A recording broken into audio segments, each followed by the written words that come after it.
예수님은 누구신가? 이 질문에 대한 대답에 우리가 누구인지 우리의 정체성이 담겨 있습니다. 여러분에게 예수님은 누구이신가요? 어떤 분이신가요? 우리가 오늘 본문을 통해서 우리 스스로에게 묻기도 하고 또 답을 해보면 좋겠습니다. 먼저 마가복음을 기록한 마가와 당시의 상황을 조금 나눠보려고 합니다. 마가복음 기록한 마가는 바나바의 조카 되는 사람입니다. 사도행전에 나타나 있는 바울과 바나바 할 때 바로 그 바나바입니다. 마가는 바울이 첫 번째 선교 여행을 할 때 동행했었는데요. 그만 중간에 그만두고 돌아가 버립니다. 그래서 그 문제 때문에 한동안 바울과의 관계가 편하지는 않았습니다. 하지만 이후에 마가는 바울에게 큰 도움을 주는 조력자가 되었고 나중에는 베드로와 함께 사역하기도 했습니다. 베드로는 마가를 가리켜서 내 아들이라고 기록을 했는데요. 바울이 디모데를 자신의 영적인 아들로 여겼듯이 베드로에게는 마가가 그랬습니다. 마가복음이 기록될 당시에 성도들은 금방이라도 침몰할 것 같은 풍랑 가운데 표류하는 난파선 같은 처지였습니다. 두려움이 있었고 공포가 있었습니다. 교회는 시작부터 박해를 받았습니다. 이 박해는 처음에는 유대인들에 의해서 시작이 됐죠. 그래서 결국 예수님을 십자가에 못 박아 죽기까지 하였습니다. 주님 부활하신 이후에는 스데반에게 돌을 던져서 죽게 하였고 또 큰 환란이 있어서 성도들이 흩어지게 됐습니다. 그러나 이 흩어짐은 오히려 복음이 확산되는 계기가 됐습니다.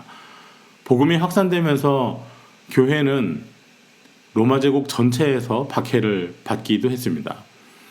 네 권의 복음서 중에 가장 먼저 기록된 마가복음은 고난 가운데 있는 성도들을 향해서 종으로 오셔서 가장 먼저 고난 받으시고 가장 먼저 십자가에 죽으신 예수 그리스도를 전했고 그가 누구이신지를 성도들에게 묻게 하였습니다. 먼저 오늘 본문의 출발점이 되는 1절을 한번 살펴보면 좋겠습니다.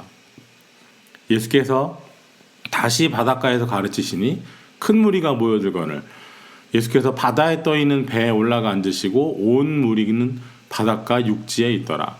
그날 예수님께서는 갈릴리 바닷가에서 가르치셨습니다. 사람들이 많이 모였기 때문에 물 위에 떠있는 배에 앉으셔서 무리들과 조금 거리를 두고 말씀을 증거하셨습니다. 씨 뿌리는 자의 비유를 말씀하셨고요. 겨자씨 비유도 이날 말씀하셨습니다. 그리고 날이 저물어 갈 때 예수님께서 갈릴리 호수 저편으로 건너가자고 하셨습니다. 그날의 사역을 모두 마치시고 다음에 방문하실 거라사 지방으로 가기 위해서입니다. 이미 배에 올라 앉으셔서 말씀을 전하셨기 때문에 배에 계신 그대로 모시고 바로 출발할 수 있었습니다. 그리고 오늘 함께 읽은 37절입니다. 큰 광풍이 일어나며 물결이 배에 부딪혀 들어와 배에 가득하게 되었더라. 우리 성경에는 광풍이라고 했습니다. 이 풍랑은 예측할 수 있는 것이 아니었습니다. 배에 물이 차서 가득하게 됐고 금방이라도 침몰할 것 같았습니다. 같은 사건을 기록하고 있는 마태복음에서는 배가 물결에 덮이게 됐다고 기록을 했고요. 누가복음에서는 배에 물이 가득하게 돼서 위태하게 됐다 하였습니다. 여러분, 주님께서 함께 타고 계신 배도 풍랑을 만날 수 있습니다. 우리가 예수님 믿고 주님 모시고 살아도 우리 삶에 풍랑이 있을 수 있습니다. 주님 모신 배잖아요. 아무 일도 없고 좋은 바람을 만나서 흔히 말하는 순풍에 돛을 달고 유람하듯이 건너편으로 갈 것 같지만 그렇지 않았습니다. 주님 모신 배도 모진 풍랑 만납니다. 갈릴리 호수에서는 갑자기 사나운 바람이 불어서 예상 못한 풍랑을 만나는 일이 종종 있었다고 합니다. 아무리 오래된 어부들도 감을 잡기 힘들답니다. 우리 생활에도 예상하지 못한 풍랑들이 자주 있습니다. 성도의 삶에도 우리가 주님 모시고 살아도 피할 수 없는 아픔들이 있습니다. 배가 물결에 덮여서 침몰하기 직전인데요. 그때 주님께서는 주무시고 계셨습니다.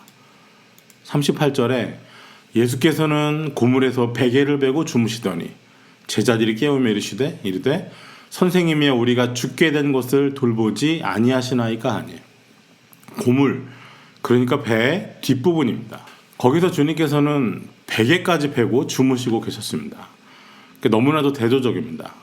제자들은 금방이라도 죽을 듯한 공포에 떨고 있는데 주님께서는 주무시고 계십니다. 제자들이 겪는 고난을 외면하시는 것만 같습니다.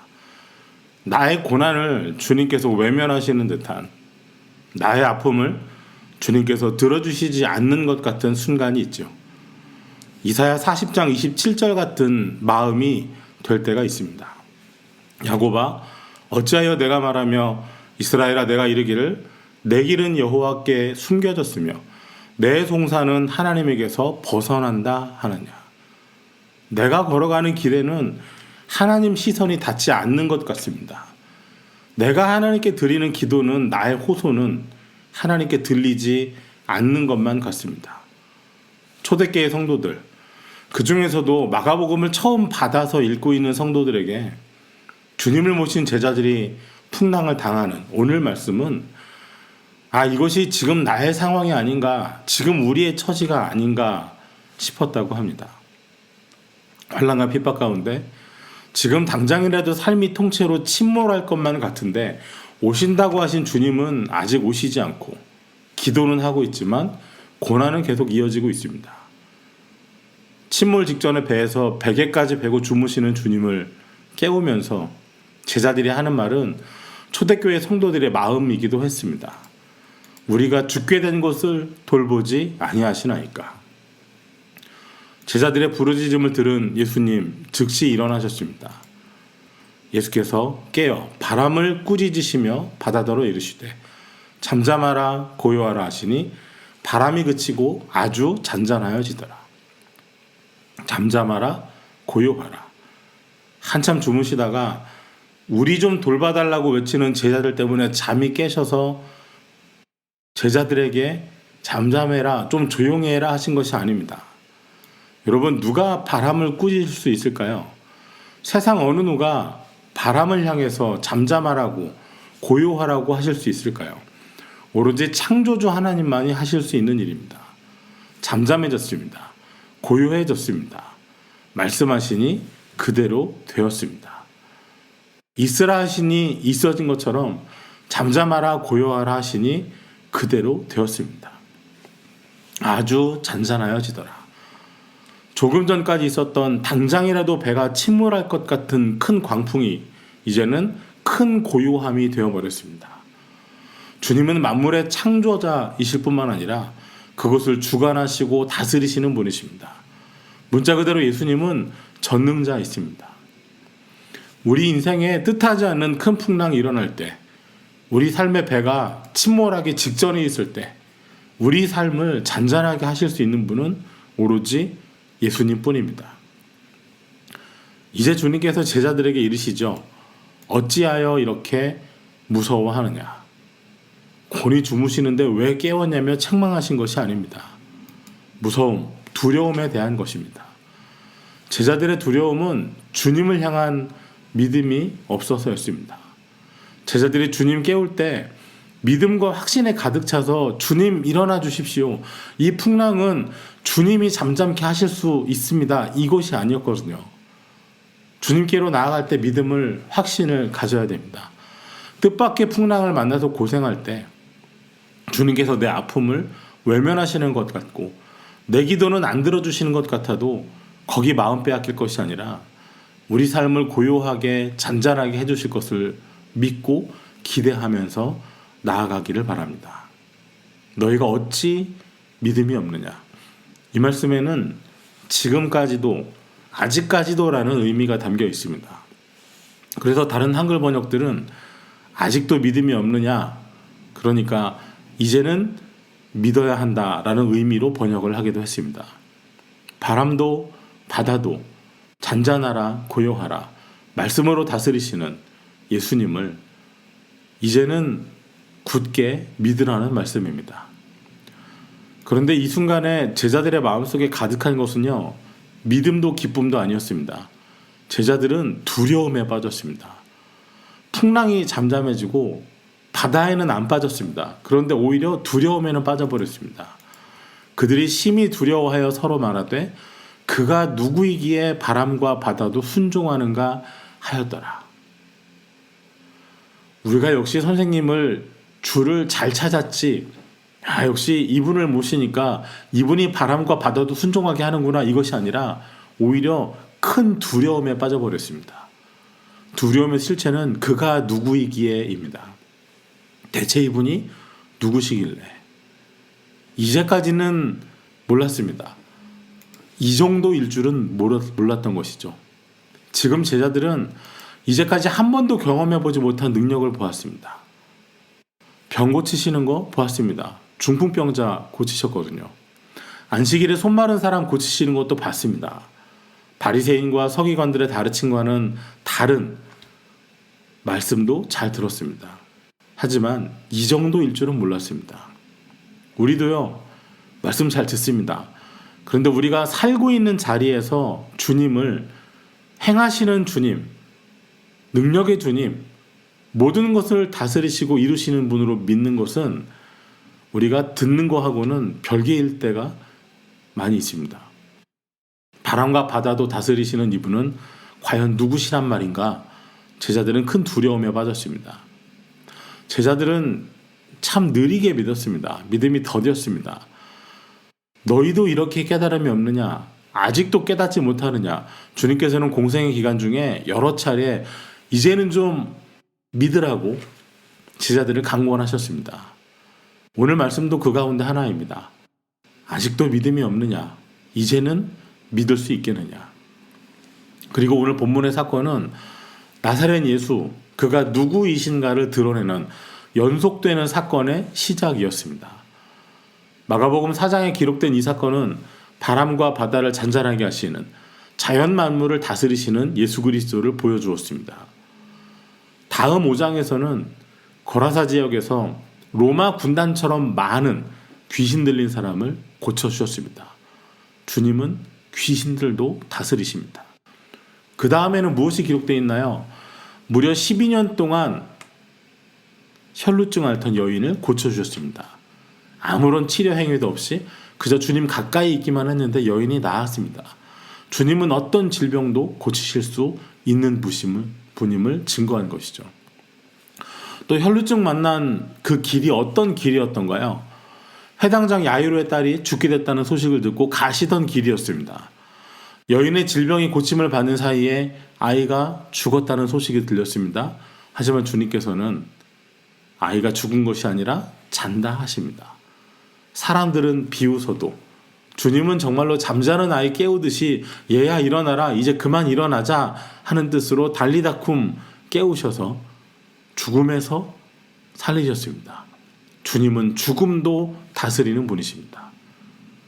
마가복음 연속해서 이 사건들을 보여줌으로써 예수, 그가 누구이기에 바람도 바다도 질병도 귀신들도 죽음도 순종하는가 보여주고 있습니다.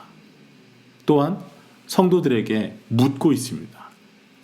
말씀은 오늘 우리에게도 같은 질문을 합니다. 그리고 같은 교훈을 줍니다.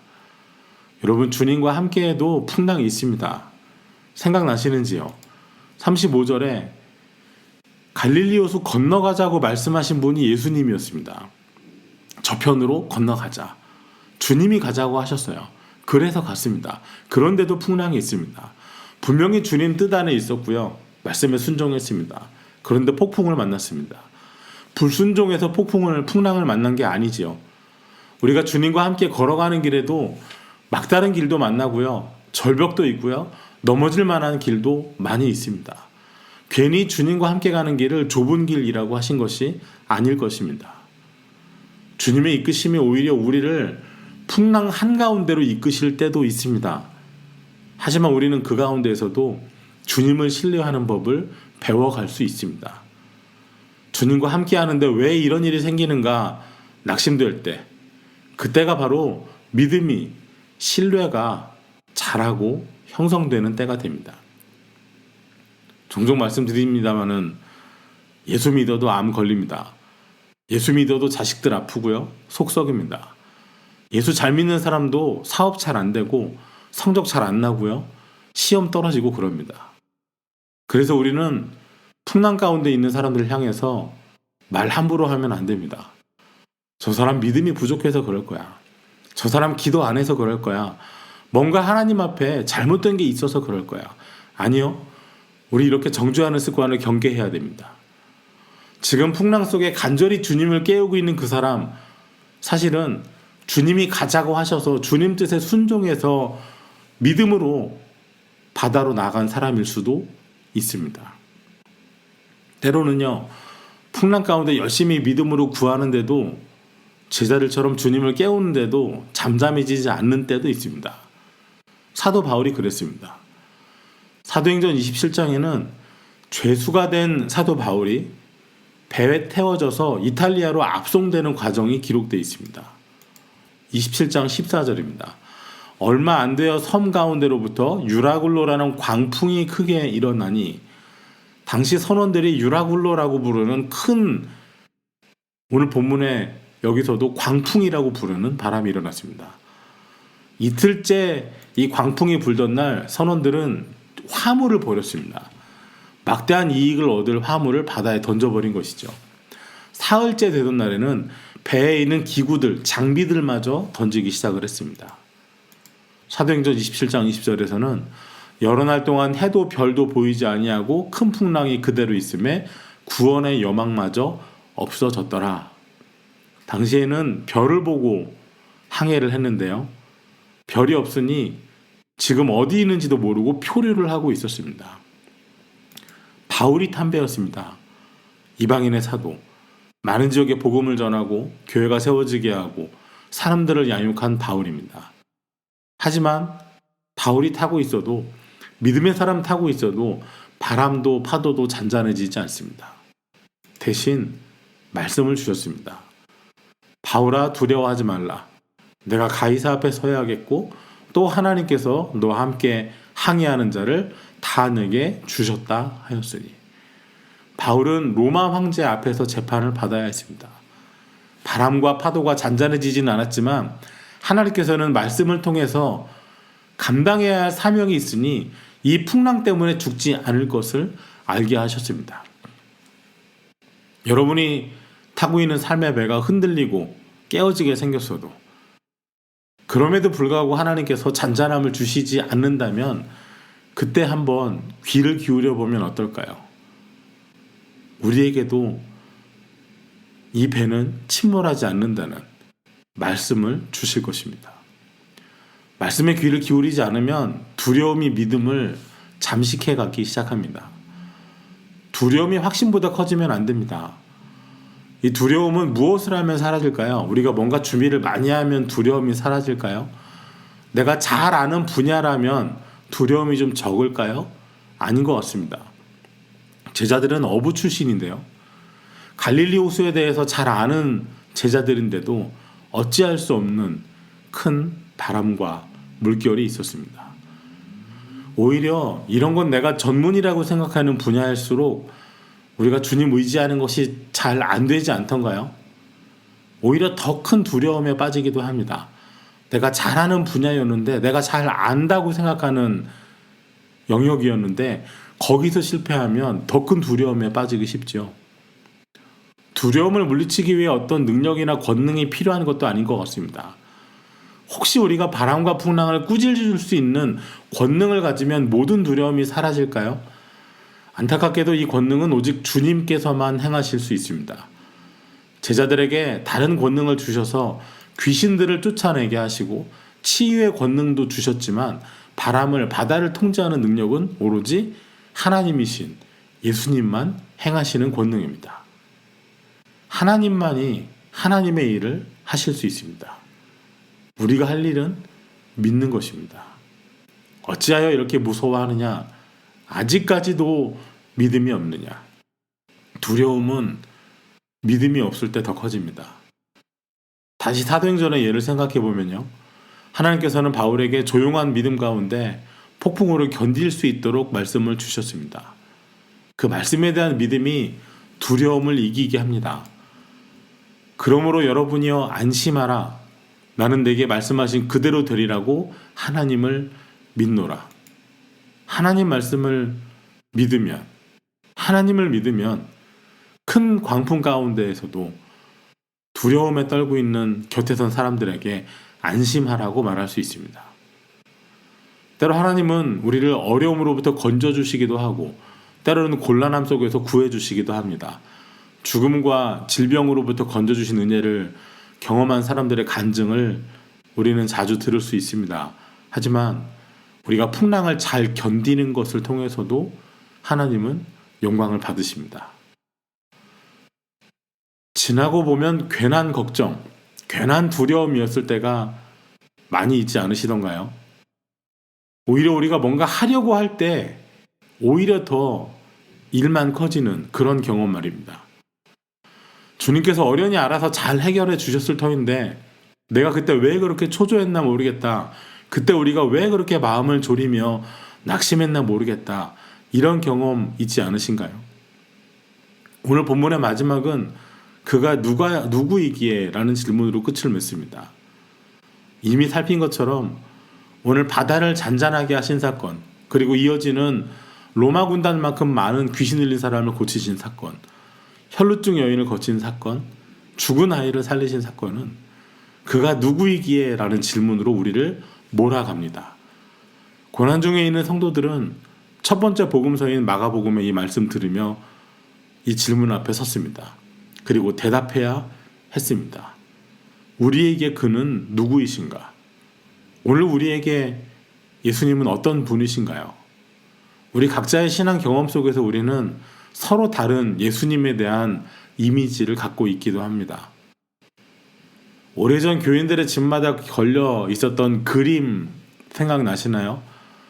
긴 금발머리에 푸른 눈에 긴 옷을 입고 있는 백인 남자가 예수님은 아닙니다. 마냥 우리를 사랑하시고 품어주시기만 하는 책망도 없이 어찌하여 아직까지도 믿음이 부족하냐고 따끔한 가르침도 없이 우리의 사랑을 기다리기만 하는 분도 아닙니다.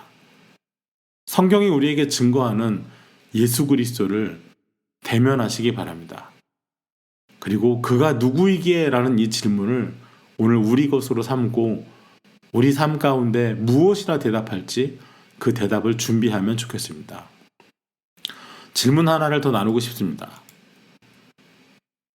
그날 저물 때 주님께서는 저편으로 건너가자고 하셨습니다.